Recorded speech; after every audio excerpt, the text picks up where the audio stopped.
Welcome to Inside the Skev, and I'm your host, Aaron Naslansky.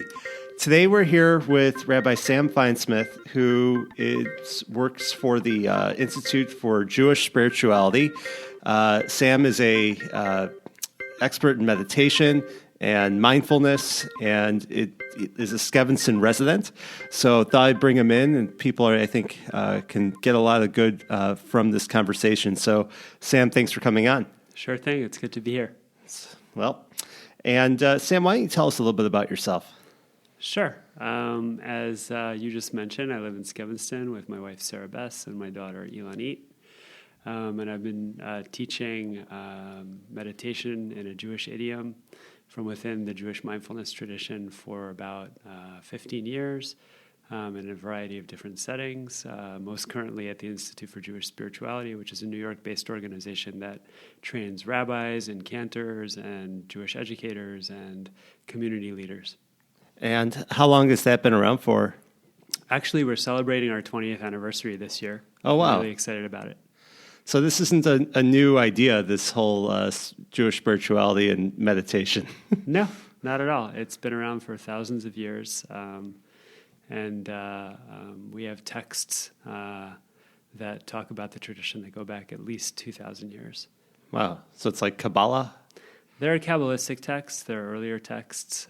There's a book called Sefer Yetzirah, the Book of Creation, that goes back to about the 2nd or 3rd century CE. Wow. And so the tradition's quite ancient, but there's been a revival and interest in the last really 20 years or so. What do you think? Why do you think that's been?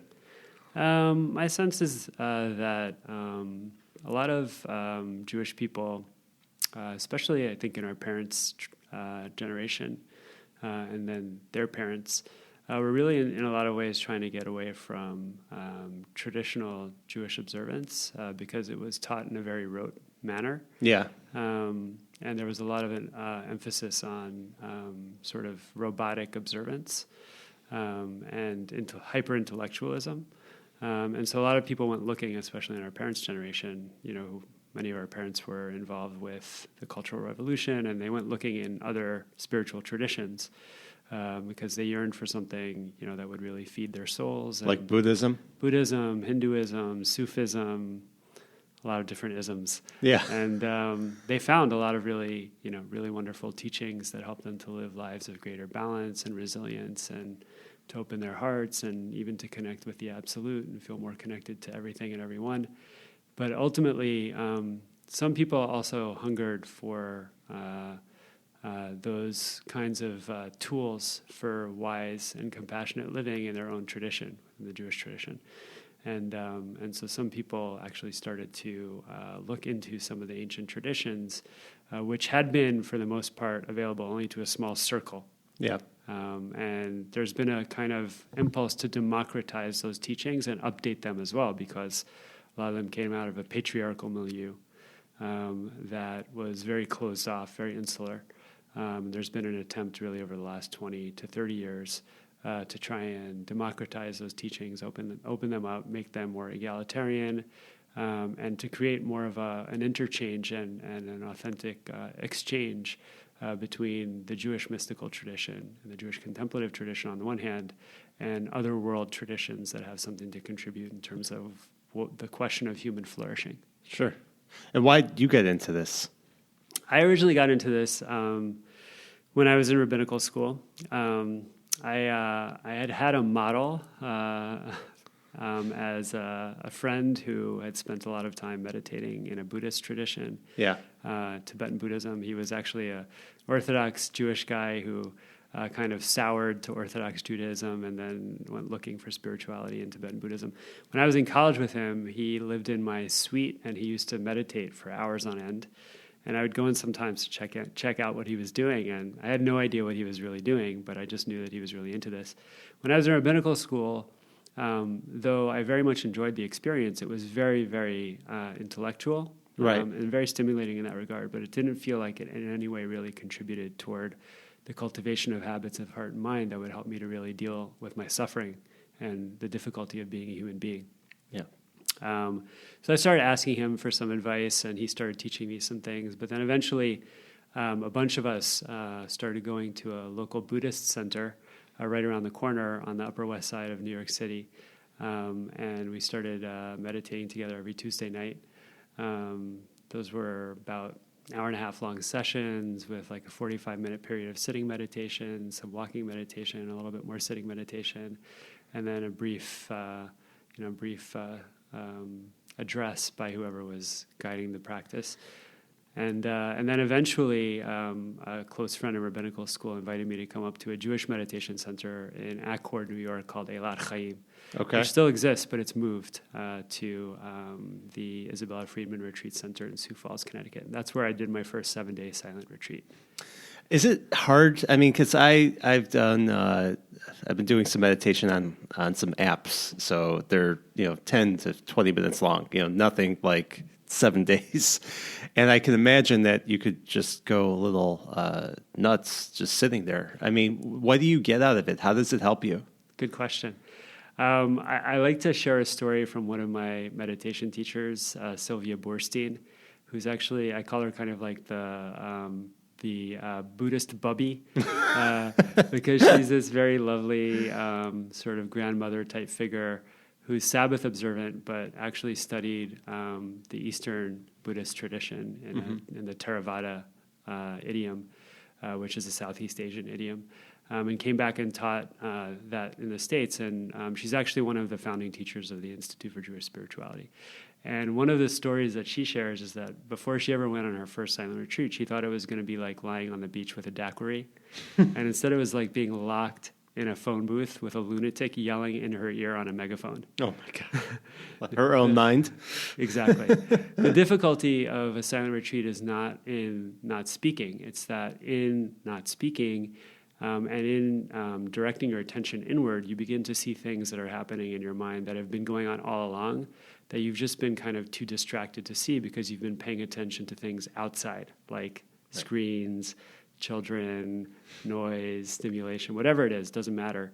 And so this kind of central move of meditation practice is that instead of paying attention to all the things that are going on out there, you start to actually turn your inner gaze inward, so to speak, with your attention and your awareness, and to pay attention to what's actually happening in your mind moment to moment. And for some people, that can be quite disconcerting and unnerving. For me, it was really revelatory because I discovered just how distracted I actually am. Yeah. How difficult it is for me to actually stay focused on a single object of attention for more than a couple of seconds. And I also started to see inherently the sort of natural and integrated connections between body, emotions, and mental habits that I had been feeding all along, and that actually were in a lot of ways seeding my own suffering. Yeah. And once I was able to see those, then I could actually begin to work on changing those habits. But for most of us, those are happening on a subconscious level, and we're not paying attention to them. They're happening super quickly. And it's not until we actually begin to turn inward to look and observe and cultivate a quality of attention that actually enables us to watch from moment to moment to moment to moment what's actually happening in the body, in the heart, in the mind, that we actually begin to see what's happening internally. So then we can actually begin to make the change that will help us to move towards greater happiness, greater peace. Because you can't change a problem until you recognize it and admit to it, right? Exactly. Yeah. Some people would say that I've heard like meditation is like a selfish act because you are just focusing so inward. I mean, what would you say to that? It can be for sure. In the meditation world, we talk a little bit about the navel gazing syndrome. It's very easy to kind of be caught up in your own bubble, kind of looking into your own inner experience and forgetting about the outside world. And in fact, there's some meditation traditions where you become completely disembodied and you lose any sense of, being connected to the outside world. There was actually an interesting experiment done, I think in the 1970s. They compared a control group that wasn't doing any meditation with people who were doing transcendental meditation, which is a yogic Indian meditative tradition that was taught by the Maharishi Yogi Mahesh. And a lot of people do transcendental meditation to this day. I meet people, all the time who've been doing it for 20, 30 years every single day. And then the third group was a group doing mindfulness meditation, which just involves paying attention to your inner experience with curiosity and kindness from moment to moment to moment to moment. And what they discovered is that actually when they did the actual experiment, which involved ringing a bell repeatedly every couple seconds. So what happened with the people who weren't meditating at all is that at first they were startled. They had a startle response to the bell. And the longer it kept ringing, the more and more their startle response was deactivated until eventually it just became background noise. Wow. Right? They kind of became habituated to it. The people who practiced transcendental meditation didn't even hear the bell. So there was no startle response. They were so tuned into their inner life, they were in some altered kind of trance that they didn't even have any sense that they had any sensory experience whatsoever. And the mindfulness meditation practitioners had an equally powerful startle response every time the bell was rung, right? So one could practice meditation in an idiom that completely takes them out of engagement with the world, where they're kind of in their own little bubble, completely detached. I practice mindfulness meditation specifically because it helps me to meet the world with fresh eyes and to actually get more curious about the world, both my inner world, but also the world around me, the people around me, the things that are happening in the world, the places that I inhabit and visit and so on and so forth. Does it allow you to connect more with those? And so it allows me to connect more on a deeper level with what's going on because it enables me to bring a quality of deeper presence and non-judgment and curiosity.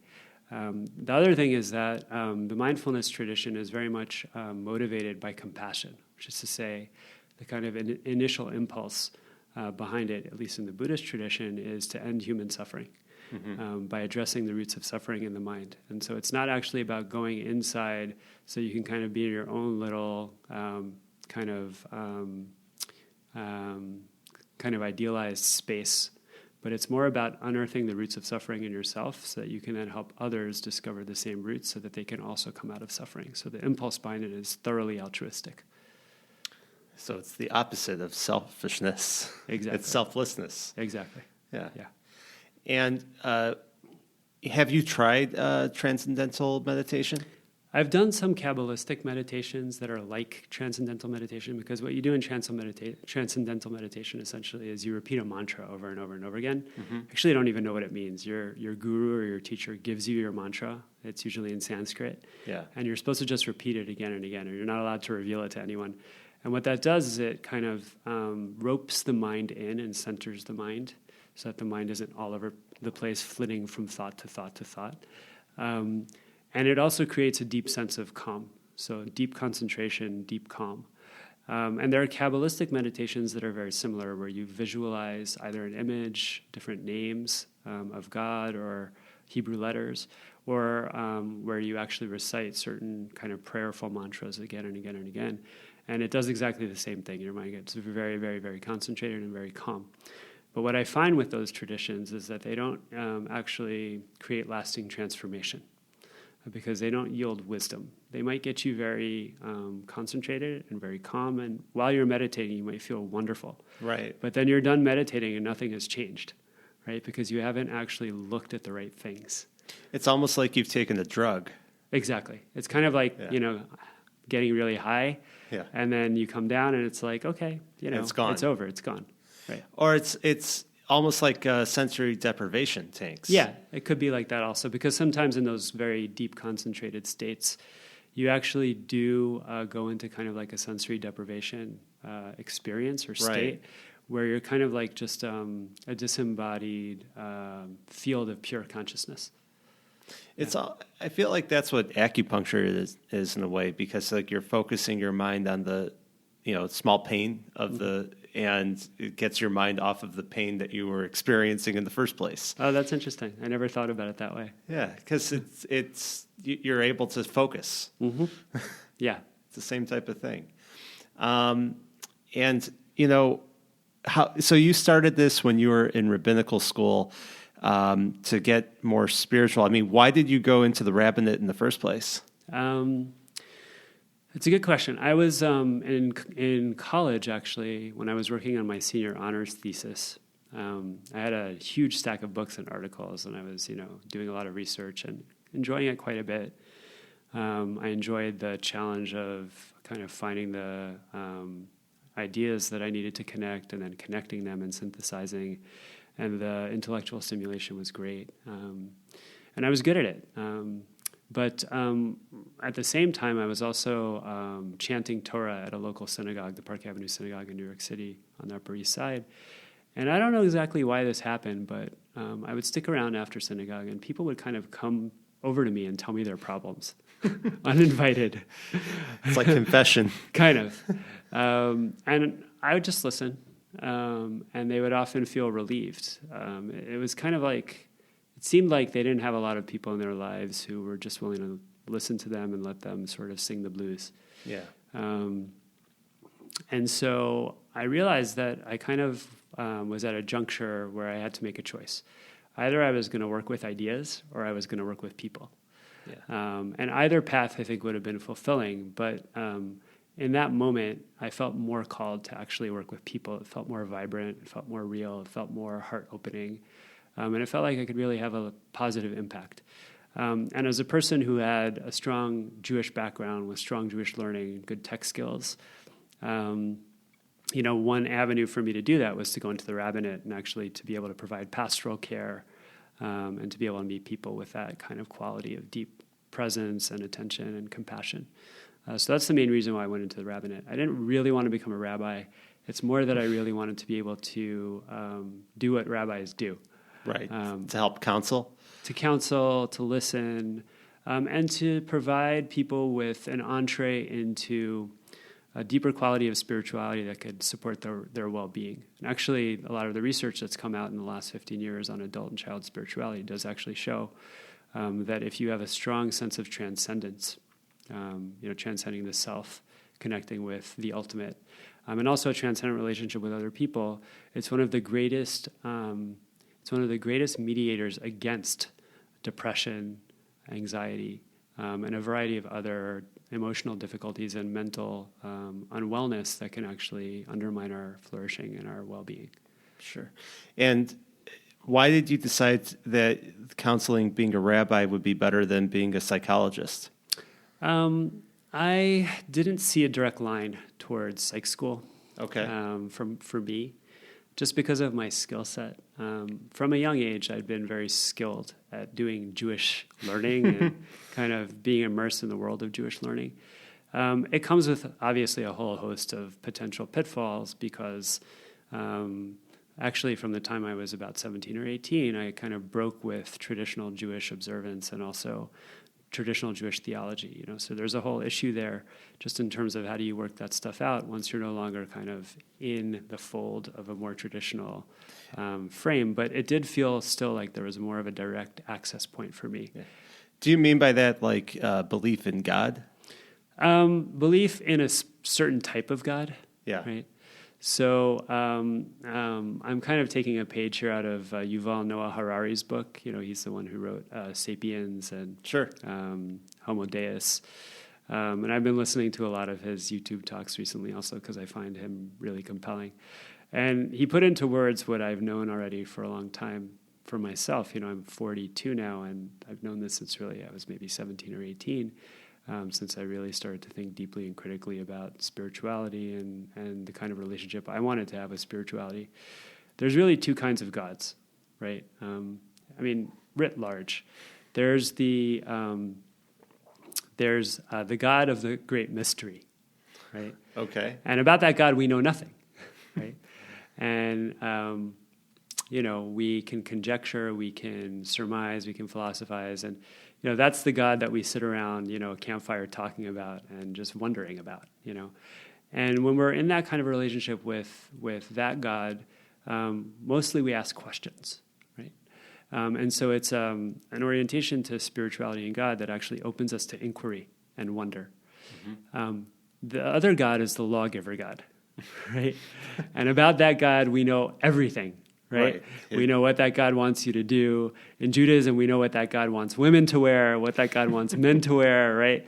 What days of the week that God wants you to work, what days of the week that God wants you to cease from working. What you can eat. Right, what you can and can't eat. And when it comes to that God, if we're in relation with that God, right, there's no questions. There's only answers.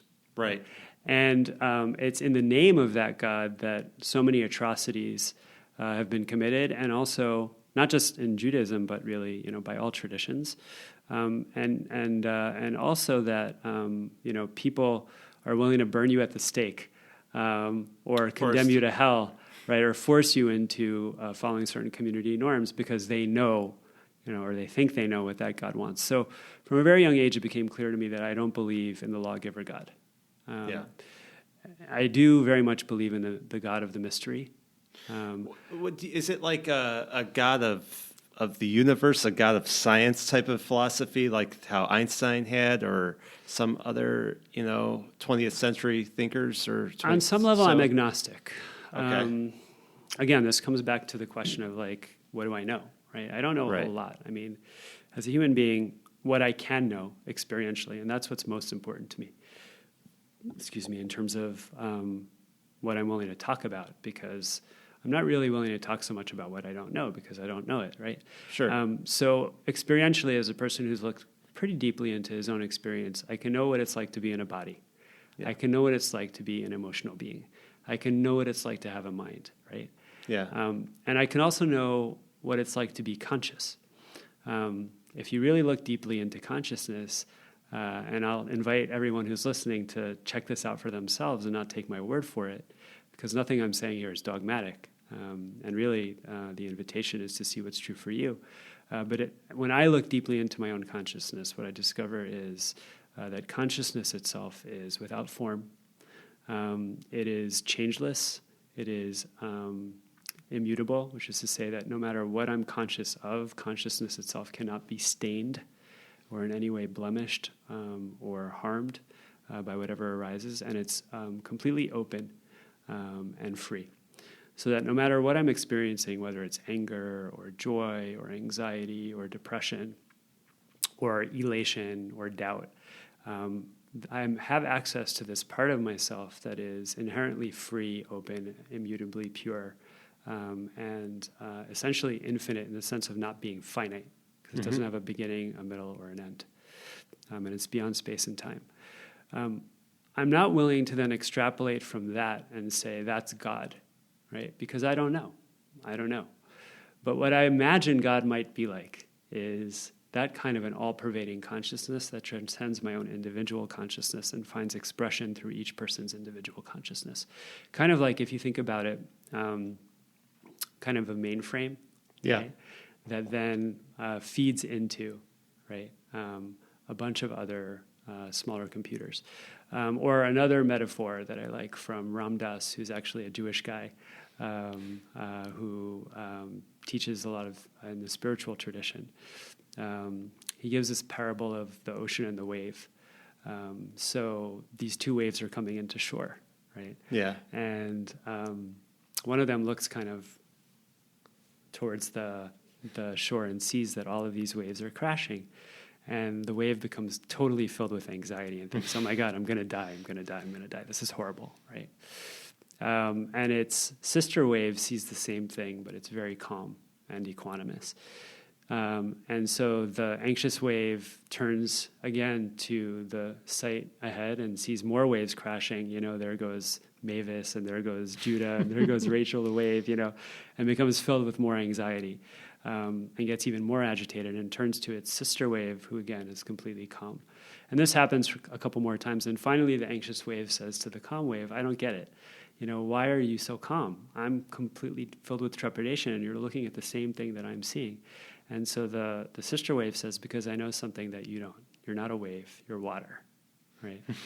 So I imagine that God would be like that, kind of like the ocean, out of which each of us as an individual wave arises. Right, as opposed to some being out there who's watching our deeds and recording them and rewarding and punishing us for what we do and sending us to heaven or hell. It's more of like an ocean of pure consciousness that then expresses itself through our individual consciousness, even though our individual consciousness may express itself through a finite body-mind that arises and passes just like an individual wave.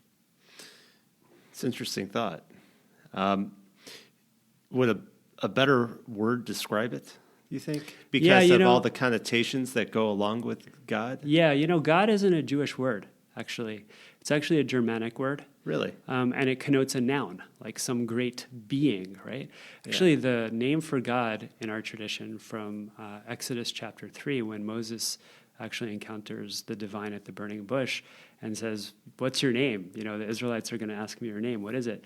And God says, "I am what I am," right? Which eventually becomes condensed into Yud-He Vav-He, which the Christians pronounce as Jehovah, but actually can't be pronounced. It doesn't have any vowels. And it's a contraction of the word was, haya, is, hoveh, and yihiyah, will be. Oh, yeah. Essentially, what it is the contraction of being in all of its different tenses, right? So probably the most accurate thing to know about God in the Jewish tradition is that God is not a being or a noun, not a thing, but a verb, right? That connotes absolute being as opposed to a being. And so the question is, what always is? What always is? And that's something we can check out in our own experience, because the experience of body is always changing. The experience of emotion is always changing. The experience of thought is always changing. So on some absolute level, those things aren't things that exist continuously, right? Right. And there are actually gaps between them if you look closely. Consciousness to me seems, at least from my own experience, and again, I'm not, I know you said I was an expert in meditation when you introduced me, but you are compared to people who've done, 3-year retreats or 10,000 hours of meditation, or there's, even a Tibetan Buddhist teacher, Yongye Mingyur Rinpoche, who's actually logged 64,000 hours of retreat. I'm a beginner. I've done a couple thousand hours of meditation in my life, and so I don't think that by any stretch of the imagination I've probed the deepest depths of what I could possibly probe, but it seems to me that consciousness is unceasing, unchanging. It was there in the past, it's here in the present, it will be there for me in the future.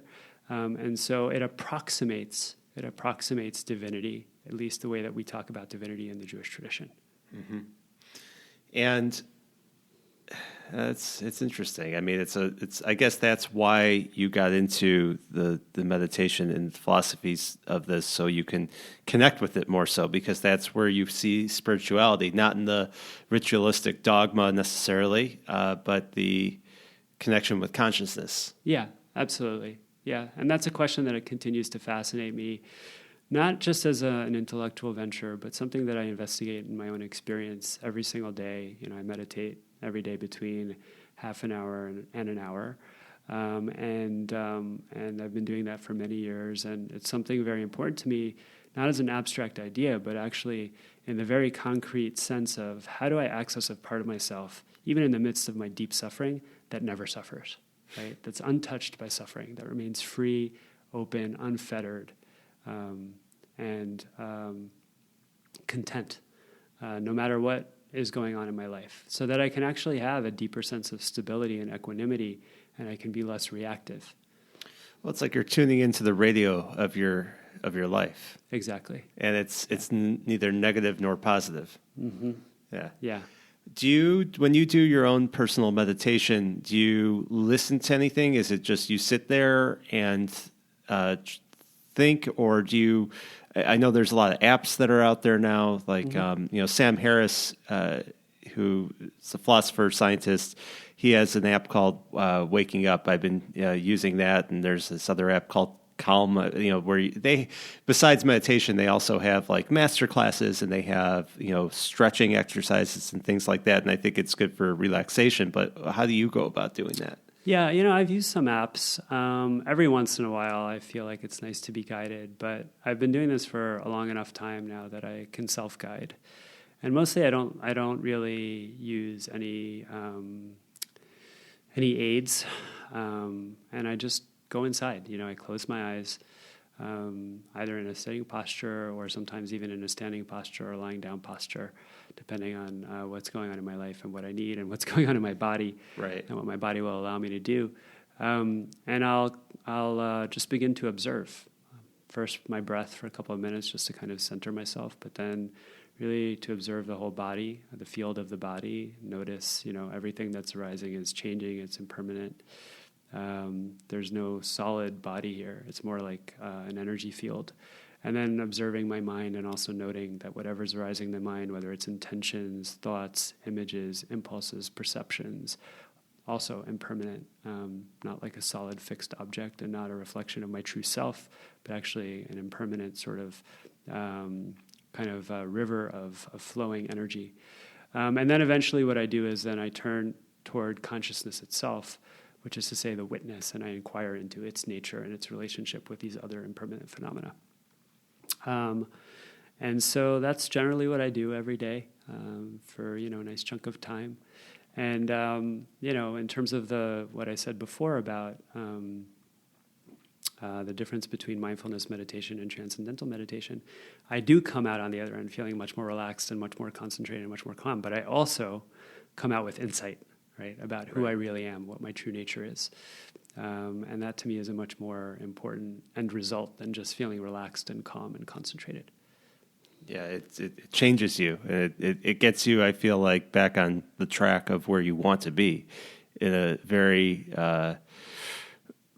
purposeful way, as opposed to just going willy-nilly. Yeah, absolutely. And I owe that to my teachers because I've had some really good teachers who are deeply practiced and were able to clearly articulate the difference between different meditation traditions, just as I've been articulating here. And as a result, I was able to make a concrete choice about where I wanted to be headed through my practice. Right. So you are the program director over at the Institute for Jewish Spirituality. What do you do as the program director? Well, I'm one of a number of program directors, and I direct a couple of different programs. So the first program that I direct is actually called the Clergy Leadership Program. I co-direct that with Rabbi Jonathan Slater, who's one of our veteran teachers. And what we do is we basically take rabbis and cantors, and we train them for 18 months. We bring them on retreat 4 times. Each of those retreats is 5 days in length. And believe it or not, we get rabbis and cantors to be mostly silent for 5 days at a time. I don't know how much I believe it. In and of itself, that's kind of like a miracle. Yeah. But in the silence, they investigate a couple of different modalities of practice, including mindfulness meditation taught in a Jewish framework, including study of the Hasidic masters who are very attuned to these kinds of questions and exploring them in their own experience. They do yoga. They do contemplative prayer and chanting. We do silent meals where we can do eating meditation and really savor our food.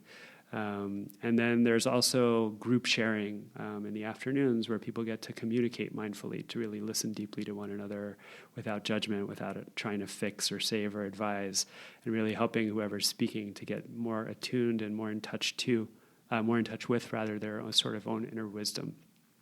So it's kind of a different way of communicating than we normally communicate. Right. And then during the interim between each of those retreats, we offer them one-on-one mentorship with one of our faculty. There's a curriculum of texts and practices, and each member of the cohort meets with a chavruta partner to study and practice together. So by the end of the cohort, they come out having learned fundamental practices in mindfulness meditation and then applying them to deepening their prayer and spirituality, and also cultivating greater character and non-reactivity so that they can show up in their communities as leaders who are much more effective, much more loving, much more patient, much more compassionate. And many of them ultimately feel called to actually bring these practices into their community to help transform their communities. And you're working with people all across the United States or the world? Yeah, all across the United States. We actually have someone currently in Australia, in one of our cohorts. They come into Connecticut? Yeah, for this? they come in. Actually, the institute's in New York. But okay. We teach retreats on the coasts. In the winter, really? We go to a retreat center outside of Los Angeles called the Brandeis Bardeen Institute. And in the summer, we go to the Pearl Stone, I think. And there's a Pearl Stein and a Pearl Stone. We go to Pearl Stone in Maryland. So yeah, she comes in from Australia, and people come from all over the country, and some from Canada as well. And it's a multi-denominational cohort that spans all of the different denominations within the Jewish tradition. And then we offer them retreats as alumni as well, and we offer them a bunch of different supports as they then go off, to their sort of post-training experience as leaders. That's one program that I co-direct. Another is the Educating for a Jewish Spiritual Life program. Kids today are really, really stressed out in ways that I think you and I weren't when we were teens, right. Or children. They're now diagnosing anxiety, mood disorders, depression in kids as young as 6 years old. A lot of it is because of the technology. A lot of it is because parents are just stretched way too thin and haven't learned their own kind of self-regulation skills. And they're not able to teach kids how to self-regulate and how to manage some of their anxiety. A lot of it's about achievement culture and the pressure that kids encounter at school. But essentially, kids are experiencing more and more stress and more anxiety and more emotional and mental difficulty. So our program is geared toward training educators in Jewish day schools and congregational schools to first develop their own Jewish mindfulness meditation practice, and to then apply those skills to developing character and deepening their spiritual lives. And then also to actually teach kids those practices in an age-appropriate way to help them reduce stress, become more resilient, manage difficult emotions, practice self-regulation, and then also deepen their spiritual lives. Because, as I said before, the research, and Lisa Miller, who's the director of the psych program at Columbia University, actually has done a lot of the research on this, and you can read about it in her book, The Spiritual Child. A lot of the research of the last 15 years on child spirituality shows that more than anything else, having a strong, healthy spiritual life and adults who model that for them can help kids really mediate against risky behavior when they're teenagers, and also all kinds of emotional distress and disease that will arise both when they're youngsters and also later on in life. That seems like a huge charge that you have there. Yeah, it's big. It's big. Yeah. So those are the two programs that I direct. And then we're also developing some online content. We're about to launch, actually on April 8th, our first ever online course in the fundamentals of Jewish mindfulness meditation. Really? And that's going to be broadly available to anyone who wants to take it. It's basically an 8-module, 8-week self-study on-demand course that you can take from any device that has an internet connection. And are you the one teaching it? Or I'm one of the two teachers. The other is my colleague, Rabbi Jordan Ben-Dad-Appel. And we assume no Jewish knowledge and no meditation experience. So it's perfectly accessible and feasible for people who are total beginners. You can complete both the video instructions and the daily practice assignments in about 60 to 90 minutes a week. So it's not an enormous time commitment. And you can stretch it out over longer than a week if you want also. And that course is going to be available at $180 per person. Okay. And you can get information about that course on our website, jewishspirituality.org. You can also subscribe there to our mailing, and then you'll get information about a lot of our programs as well. And are you guys on social media also? Yeah, we are. We're on Facebook, and we have a pretty robust presence there as well. Okay. So that's great because, it sounds like a lot of what you guys do is, centered on, pastoral and the schools and camps. So it's nice to be able to have a way that anybody can access it and get involved and, get some more spirituality or meaning through their lives. So I think that's pretty cool. Yeah. I mean, look, certainly all of us are trying to juggle too many things. All of us are stressed. All of us are trying to own too many things at the same time. And life's challenging even without that, and so we feel that we want to be able to support people to live more sane, balanced, compassionate lives. And we feel that we have some really helpful concrete techniques and tools for helping people to do that within a Jewish framework, if that's what they choose. We'd love to see any of the listeners on that course, and I'm here locally as well, and you're welcome to reach out to me personally as well. How can people reach out to you directly? Great. My email address is sam@jewishspirituality.org. Pretty straightforward. So anyone who wants to is welcome to drop me an email.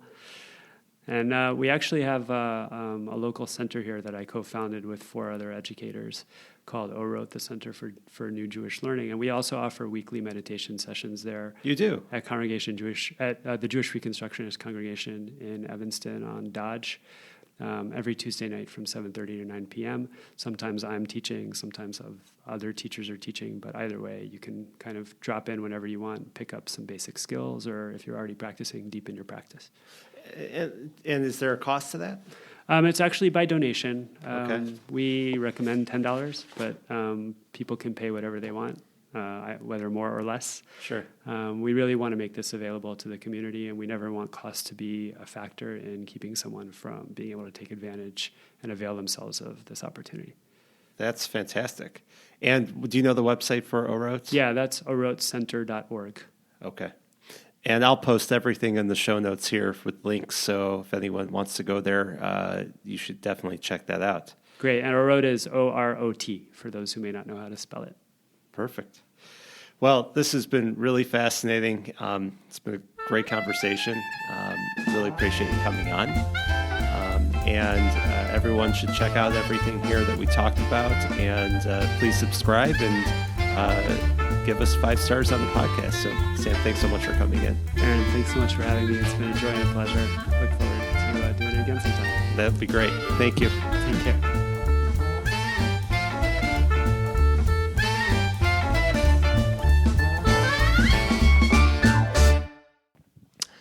Hi, everyone. I hope you enjoyed this latest episode of Inside the Skev. Just want to remind you to please subscribe, rate the show, tell everyone about it, just spread the word. And if you're looking to buy or sell real estate in the Chicagoland area, reach out to me. My email address, aaron@skevanston.com, or go to my website, aaronmaslansky.com. Thanks so much for listening. Hi, everyone. I hope you enjoyed this